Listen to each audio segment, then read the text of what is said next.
Muy buenas noches, ¿qué tal? ¿Cómo están? Qué gusto que nos acompañen. Bienvenidos a una nueva edición estelar de Noticiero Hechos. Los saluda Roxana Webb. Vamos con nuestros titulares. A un centro de salud mental fue enviada la estudiante que apuñaló a un compañero de clases en una escuela de Santiago, Texacuangos. Conozca más de la decisión que tomó el juez durante audiencia. Menos lluvias y altas temperaturas como efecto del fenómeno del Niño pronostica el Ministerio de Medio Ambiente para esta temporada de invierno. Con $30 millones menos a lo solicitado, el Tribunal Supremo Electoral se prepara para definir la distribución del presupuesto para los comicios. Uno de los magistrados del ente colegiado no descarta que reciban fondos adicionales. La Corte de Cuentas de la República presentó nuevos avisos ante la Fiscalía General por el posible uso irregular de fondos públicos en 17 alcaldías y un centro escolar. En Ecuador, en alerta están medios de comunicación por cartas bombas enviadas a periodistas. Entérese cuáles han sido las primeras acciones de parte del Estado. Iniciamos con la información. Sequía y un incremento en las temperaturas es parte de lo que revelan los pronósticos para este 2023. El Ministerio de Medio Ambiente detalló otros fenómenos climáticos que impactarán a El Salvador. Nuestro país será influenciado por el fenómeno del Niño en al menos 3 meses, situación que ya había sido adelantada por productores y temen que esto pueda afectar sus cosechas. De acuerdo con el ministro de Medio Ambiente, ¿qué efecto tendrá el Niño en suelo salvadoreño? Estaríamos esperando que a mediados de año ya comience el ciclo del fenómeno del Niño. Obviamente pues esto trae varios efectos. Primero pues un ligero aumento en la temperatura, también una disminución gradual de la cantidad de lluvia que vamos a tener. Recordemos que hemos tenido unos años pues bastante copiosos, por lo que vale la pena mencionar esto. Y aunque en varias partes del país ya hubo lluvias, oficialmente el invierno no ha iniciado en El Salvador, ya que todavía faltan unas semanas. Se espera una transición de la época seca a la época lluviosa en las fechas usuales, es decir, a finales de abril. ¿Qué significa eso? Que ya para el mes de mayo nosotros vamos a estar pues teniendo la época de lluvia plena. Las proyecciones también indican que en el territorio se podría presentar una temporada de canícula y sequía, y aunque no se precisó qué zonas del país serían las más afectadas, no se descarta que puedan haber daños en sectores dedicados a los cultivos. Existe una posibilidad de una ligera canícula. ¿Qué significa esto? Significa que no es que deje de llover, sino que lo que significa es que vamos a tener una disminución considerable de la cantidad de lluvia, y en algunos lugares pues va a haber ausencia total de lluvia, en otros lugares pues vamos a tener nosotros menos precipitaciones, y eso pues tiene ciertas afectaciones en cuanto a la manera como se administran pues los cultivos y las siembras. Además, para 2023, la temporada de huracanes podría ser menor a la de años anteriores debido a la presencia del fenómeno del Niño. Además, se proyecta que la cantidad de precipitaciones disminuya entre un 10 y 20% en comparación con 2022 y se podría cerrar con un acumulado de 1.779 milímetros de lluvias, muy por debajo del límite anual. Con imágenes de Ricardo Tovar, este es un reporte de Fernando Morales para Noticiero Hechos. Arranca el verano con Excel Taller Express y mantén tu carro como nuevo. Vamos a seguir con más noticias, contarles que en las próximas horas el Tribunal Supremo Electoral definirá cómo será distribuido el presupuesto que se aprobará o que aprobará Hacienda para los comicios 2024. El magistrado Noel Orellana confía en que harán un uso eficiente y, de ser necesario, pedirán un refuerzo presupuestario. Los mecanismos de fiscalización del voto en el exterior para las elecciones 2024 serán prioridad para el Tribunal Supremo Electoral, según el magistrado Noel Orellana, quien confirmó que este miércoles 22 de marzo el ente colegiado se reunirá para determinar cómo se podría distribuir el presupuesto que entregaría el Ministerio de Hacienda para los comicios, ya que de $159 millones solicitados, recibirán 30 millones menos. En el voto desde el exterior, que el Tribunal Supremo Electoral va a hacer énfasis y, de ser posible, va a mantener los recursos que originalmente tenía proyectado para esos rubros. Primero, el caso de las auditorías que van a fiscalizar el proceso desde el exterior, y el que de alguna u otra manera va a desvanecer algunos señalamientos que de algunos sectores se tiene sobre la fragilidad que va a tener el voto desde el exterior y que se van a contratar a las mejores empresas que garanticen que se va a respetar el voto de nuestros compatriotas desde el exterior. Orellana aseguró que no existe preocupación ante la reducción del presupuesto, porque confían en que, de ser necesario, recibirán un monto adicional para organizar las elecciones. Si en la ejecución del presupuesto el Tribunal Supremo Electoral requería de recursos, el Ministerio de Hacienda estaba en toda la disponibilidad de poder considerar un refuerzo presupuestario en la ejecución de esta.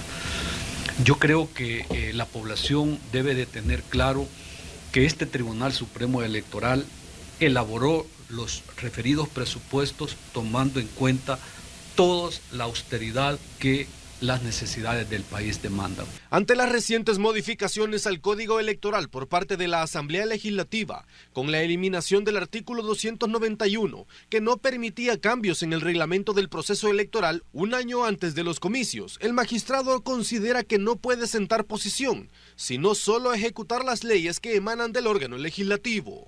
Yo no estoy justificando ni a favor ni en contra de esa disposición. Yo como juez, me guste o no me gusta, tengo que aplicar una disposición que ha cumplido con todo el procedimiento que la Constitución establece. Y yo he jurado cumplir y hacer cumplir la Constitución y las leyes de la República. Se nos ha señalado de que somos sordos, de que somos mudos y de que somos ciegos. Yo creo de que es una falta de respeto también hacia las autoridades del Tribunal Supremo Electoral. Creo que es un irrespeto, porque nosotros lo único que estamos haciendo es cumpliendo la ley. Creo que hay una intención de una... En las elecciones 2024, El Salvador deberá elegir en su cargo a 3.206 funcionarios, presidente, vicepresidente, diputados de la Asamblea Legislativa, diputados al Parlacen y consejos municipales. Con imágenes de Carlos Cle, un informe de Néstor Hernández. Participa en el sorteo de 8 tablets y sé uno de los felices ganadores. Si eres asociado de ACOMI DRL, participa en el sorteo de 8 tablets por apertura o incremento en tu cuenta de ahorro escolar. En ACOMI DRL siempre recibes más por tu dinero. Consulta bases y condiciones de la promoción en sitio web y redes sociales. ACOMI DRL, evolucionamos por ti. Contarles que la Corte de Cuentas de la República presentó nuevos avisos ante la Fiscalía General por el posible uso irregular de fondos públicos. 17 alcaldías y un centro escolar serán investigados. Más de 9 millones de dólares de fondos públicos habrían sido malversados por 17 municipalidades que finalizaron su periodo el 30 de abril de 2021 y un centro escolar del occidente del país. Según lo reveló la Corte de Cuentas de la República, quien presentó 20 avisos ante la Fiscalía, ya que el dinero que fue entregado durante la pandemia de COVID-19, las emergencias por la tormenta Amanda y Cristóbal y el FODES no fueron utilizados para lo destinado, según el Coordinador General de Auditoría. 2.6 millones de fondos que fueron mal utilizados por las municipalidades, que correspondían a los decretos 650 y 687, que eran específicamente para atender la emergencia de la pandemia COVID-19 y los daños de la tormenta Amanda y Cristóbal. También identificamos 470 mil dólares que fueron mal utilizados por los gobiernos municipales del Fondo de Desarrollo Económico y Social. También se identificó que han hecho mal uso de fondos municipales, de esos fondos que las municipalidades reciben para un concepto de tasas e impuestos. Además, una de las municipalidades realizó un préstamo por varios millones de dólares, los cuales se habrían usado para otros gastos que no correspondían a lo solicitado. Que hizo un uso inadecuado de los fondos que obtuvo a través de préstamos, a través de instituciones financieras. El préstamo asciende a más de 6 millones de dólares, los cuales eran destinados para proyectos de infraestructura. Sin embargo, fueron utilizados para atender otro tipo de gastos. De las 17 alcaldías, 4 son de la zona occidental, 7 de la central, 5 de la paracentral y 1 del oriente del país. El apoderado legal de la Corte de Cuentas de la República sostiene que son varios delitos los que se habrían cometido.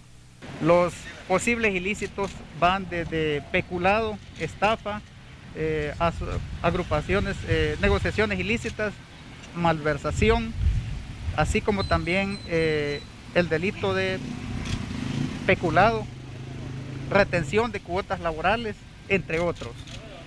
Sabemos que estos fondos no han cumplido con la finalidad que estaban presupuestados. La evidencia encontrada tras las auditorías fue entregada a la Fiscalía para que pueda iniciar con las investigaciones. Esta es la tercera vez en el año que la Corte de Cuentas advierte sobre el presunto cometimiento de ilícitos en el uso de los fondos públicos. Con imágenes de Juan Castellanos, un reporte de Iliana Leiva para Noticiero Hechos. Si estás a punto de pensionarte, haz tu cita para iniciar tu trámite de pensión en AFP Confía. Agéndala a través de Confiatel llamando al 2267-7777. Confía. El sector de exportaciones en El Salvador destaca factores que favorecen la recuperación en la cadena de suministros, aunque las crisis que afectan a Estados Unidos pueden repercutir en la región. La cadena de suministros en El Salvador muestra señales de recuperación en estos primeros meses del año, según Silvia Cuella, directora de Coexport. Y es que el año 2022 El Salvador cerró con más de $10 millones en exportación, pese a las secuelas económicas del COVID-19 y la inflación. Estamos recuperando todo eso. Yo diría que estamos llegando a la normalidad, e incluso en el precio de los fletes. Ahora bien, puede ser que venga un problema, pero todo por el petróleo, y eso nos va a afectar a nosotros, nos va a afectar a todo el mundo. Sin embargo, el panorama para el rubro en el país también dependerá de la situación económica que atraviesa Estados Unidos, pues solo el año pasado, según Coexport, El Salvador exportó un 37% de productos hacia su principal socio comercial. Pero, ¿cuáles son las expectativas para este año? Si Estados Unidos tiene problemas de liquidez o problemas de inflación o etcétera, a nosotros nos puede traer problemas serios también, lo cual ha sido así, porque en el tema de maquila y en el tema de textiles, nuestros productos van a Estados Unidos. Entonces, si esa demanda no está, se contrae. La planificación y estrategias para este año son claves para el sector de exportación y aunque es prematuro hablar de resultados, las proyecciones apuntan al menos a mantenerse sobre el margen con el que cerró el 2022. Con imágenes de Ricardo Tobar, Aldair Tadeo, Noticiero Hechos. Puntos Texaco sigue premiando tu lealtad con combustible gratis. Descarga la app Leal y regístrate.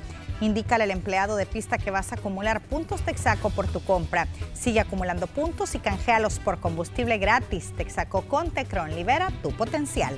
Contarles ahora que economistas señalan que la crisis bancaria internacional se debe al incremento en la tasa de intereses para reducir los efectos de la crisis económica. Conozcamos qué más dicen los expertos.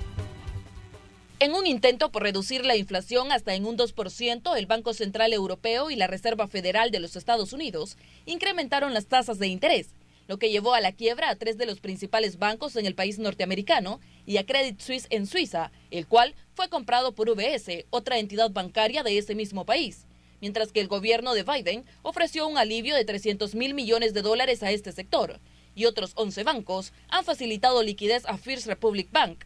Pero esta es una crisis a nivel mundial, por lo que la economía china también se tambalea. Eso quiere decir de que el Banco Central de los Estados Unidos persigue una cosa: vamos a terminar con la inflación. Pero claro, es una medicina que afecta a los bancos. Pero Estados Unidos es un país muy desarrollado, un país que financieramente tiene toda la capacidad para hacerle frente a quiebra de cualquier banco. Subir las tasas de interés quiere decir contener inflación, porque a medida de que usted sube las tasas de interés, el dinero se vuelve más caro. Y entonces la inflación vive de mucho dinero. De no contener la crisis económica en estos países, El Salvador se continuará viendo afectado, ya que más del 90% de las remesas provienen de los Estados Unidos, que también figura como uno de los principales destinos de las exportaciones. El aumento del salario mínimo que tuvimos de 20% fue importante, pero no llega al costo de la canasta básica. Pero la canasta básica la alimentan las remesas, son esos $300 que nuestros hermanos lejanos le están mandando a su familia. Entonces esa cantidad es lo que ayuda para que la familia salvadoreña se pueda sostener. Quiere decir que esos 7,000 y pico millones de dólares que están entrando de remesas familiares es lo que sustenta la economía familiar de El Salvador. La inestabilidad bancaria también ha llevado a los inversionistas a buscar alternativas para proteger sus recursos. Entre ellas están las monedas digitales. Una de las más utilizadas, el Bitcoin, que experimentó un incremento después de la caída de los bancos. La crisis de bancos se da y el Bitcoin sube. ¿Por qué sube? Porque subió el oro. El oro también subió a 1.900, la onza Troy. ¿Sabe por qué? Porque esos son los lugares en donde usted tiene que refugiar el dinero. Si hay mucha inflación y si su dinero lo está perdiendo, ¿a dónde lo va a poner para no perderlo? No lo puedo dejar debajo del colchón. Sería una locura. Va a perder el valor. Expertos en el tema mencionan que estas potencias mundiales están trabajando para contener la caída bancaria y El Salvador no tendría por qué preocuparse.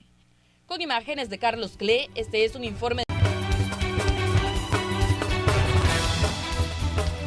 Conoce el nuevo jabón Venza, aroma, suavidad y protección para toda la familia.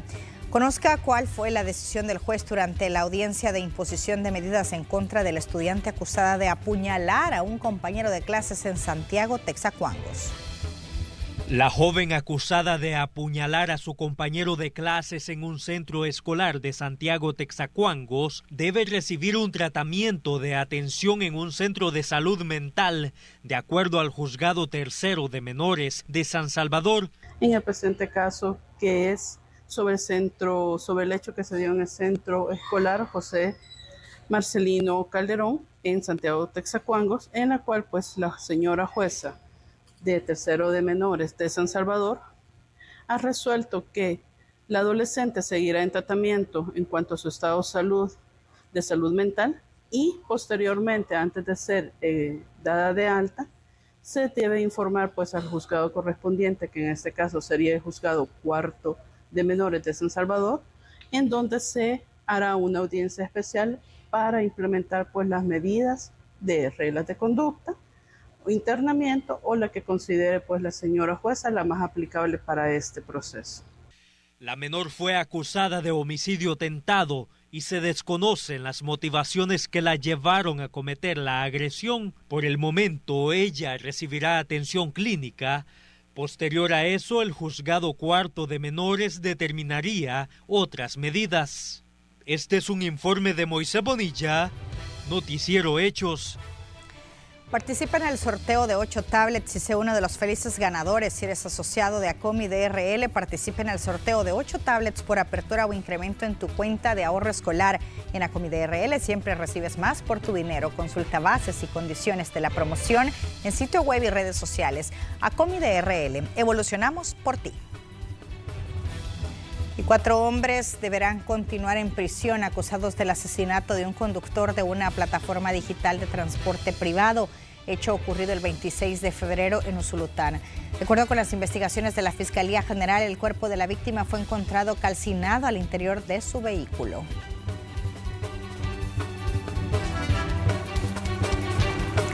¿Sabías que Profamilia es una red completa en servicios de salud? Cuentan con hospital, clínicas, laboratorios, imágenes y farmacia. Profamilia es tu red de salud al alcance de todos y lo mejor es que Profamilia está en todo el país a través de sus clínicas ubicadas desde Sonsonate hasta La Unión, sirviendo con calidez, entrega y vocación. Profamilia, tu red de salud al alcance de todos. En más hechos, el conductor de un pick-up se durmió y volcó sobre la autopista Comalapa en las inmediaciones del monumento Bienvenido a Casa. El motorista, quien salió ileso del percance, dijo que estaba cansado. En este accidente solo hubo daños materiales.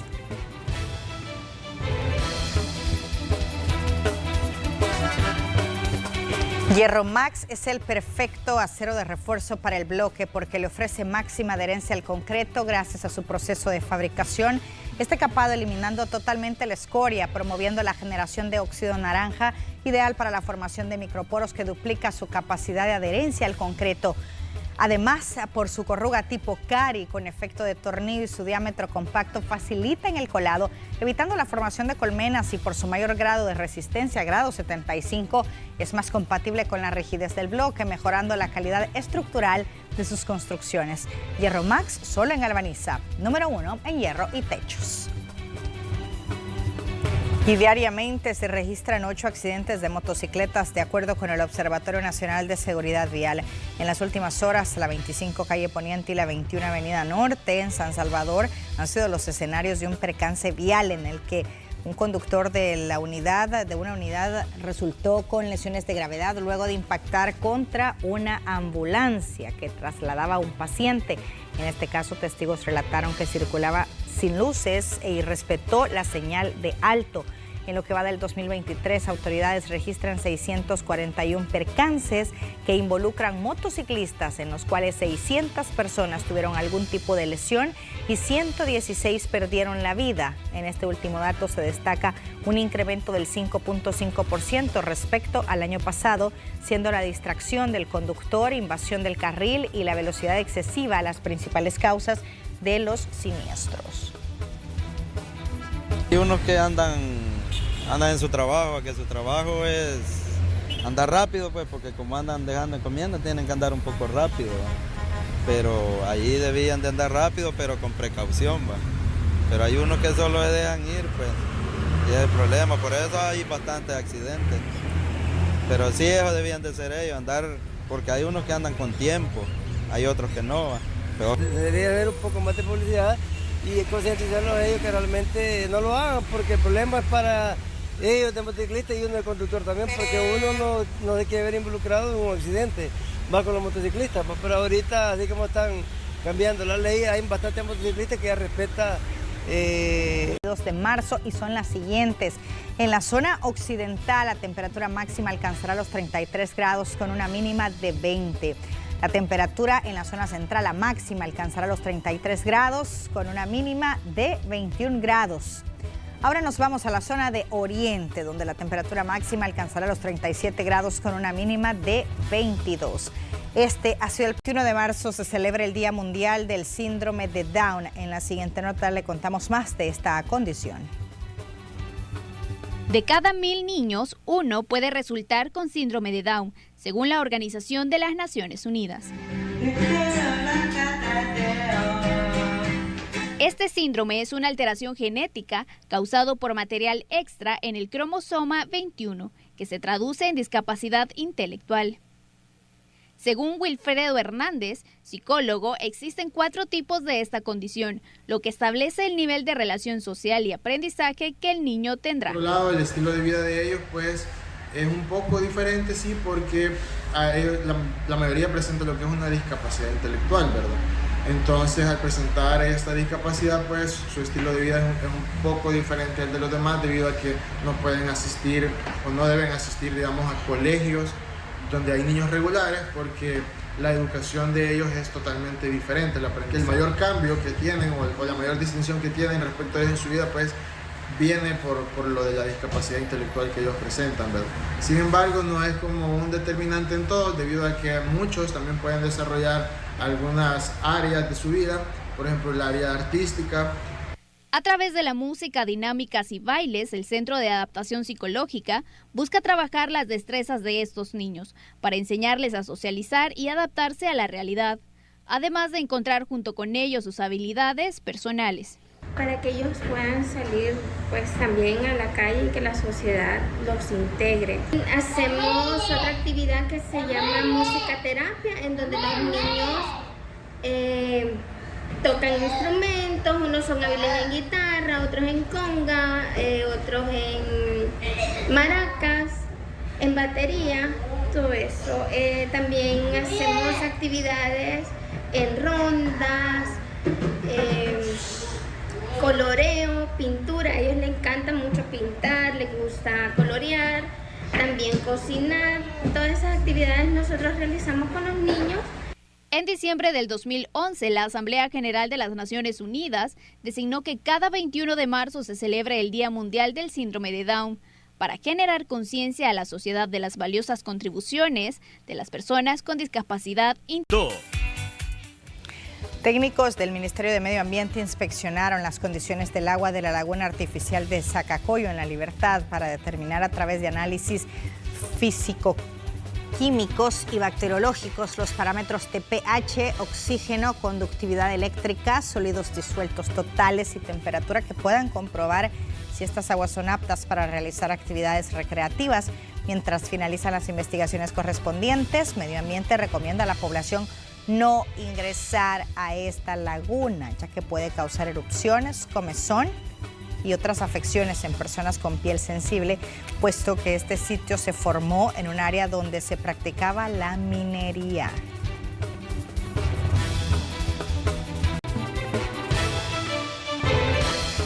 El gobierno ecuatoriano informó este martes que ha identificado a la persona que envió sobres con explosivos a 5 periodistas, 4 de los cuales recibieron el paquete y en uno de los casos estalló sin causar víctimas ni mayores daños. La Sociedad Interamericana de Prensa condenó en un comunicado los atentados con explosivos en Ecuador y urgió a las autoridades ecuatorianas a garantizar la seguridad de los trabajadores de los medios de comunicación.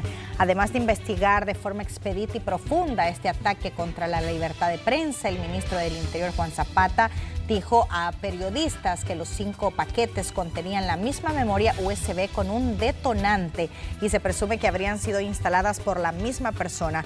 Se ha identificado, por cierto, a un sujeto que envía el mismo remitente.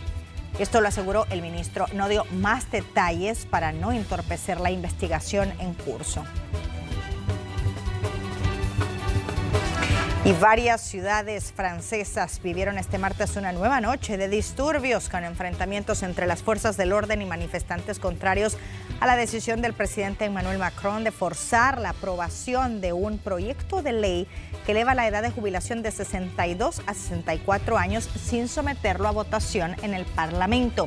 En París, el epicentro de las protestas se situó en la Plaza de la República, donde centenares de personas se concentraron para protestar contra la reforma de las pensiones y se enfrentaron a los agentes antidisturbios que acudieron a disolver la manifestación. Eso provocó el lanzamiento de proyectiles y de gases lacrimógenos. Son las 8 de la noche con 57 minutos. Vemos en las afueras del edificio Bicentenario la cámara cómo capta cómo se encuentra la Panamericana a esta hora de la noche. El tráfico es fluido a esta hora. Para usted que esté esperando algún familiar que va a transitar por esta zona o usted lo hará en los próximos minutos, pues el tráfico, como puede ver, pues está fluido, no hay una importante cantidad de automóviles en las calles, eso sí, hacerlo con mucha precaución. Ya veíamos las estadísticas alarmantes, continúan siendo alarmantes de los accidentes de tránsito. Nosotros así nos vamos a despedir. Muchísimas gracias por habernos acompañado. Nos vemos mañana. Feliz noche.